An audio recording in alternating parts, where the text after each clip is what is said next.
Le thème central de ce forum 2024 est citoyenneté et démocratie participative comme levier de relance dans un contexte de crise géopolitique, économique et de transition.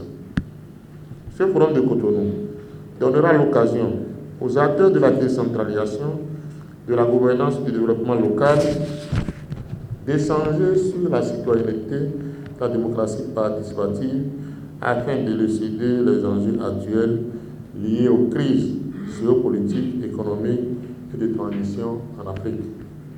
À travers des échanges d'expériences et de bonnes pratiques, il s'agira de trouver des approches innovantes pour relancer les sociétés démocratiques et renforcer la participation citoyenne.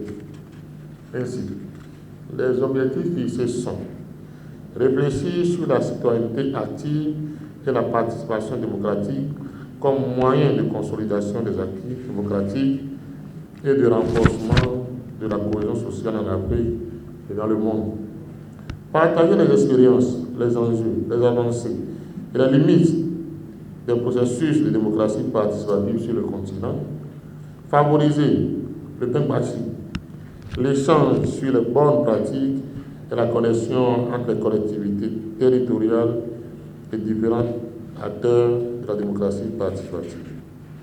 Élaborer des recommandations concrètes et des pistes d'action pour favoriser une démocratie participative efficace et inclusive. Les travaux seront sanctionnés par la déclaration de Cotonou qui permettra à nos États et aux collectivités territoriales du continent de régler une fois pour toutes les questions de citoyenneté engagée, de participation citoyenne, deux socles de la démocratie permettant de dynamiser nos économies et d'aboutir à une justice sociale et économique pour tous les Africains heureux de vivre sur une terre d'avenir. Le FIDEPA 5 nous permettra de nouer de nouveaux partenariats et de consolider les liens entre les villes et les collectivités territoriales pour que vive la solidarité entre les peuples. Politiquement, on va lire la déclaration de Cotonou et M. Luc Atropouwaïla parlera au nom de plus de 2000 maires d'Afrique. Ça, c'est une retombée politique extraordinaire qu'on ne mesure pas à sa juste mesure. C'est vrai que l'Afrique a souvent des problèmes de rendre visible ce que nous faisons. Retombée économique, vous l'avez dit, je pense qu'avec tous ceux-là qui viendront, l'économie locale peut être dopée. La coopération décentralisée, vous l'avez souligné, mais surtout, ce qu'il y a à noter, c'est que Cotonou va être un tournant.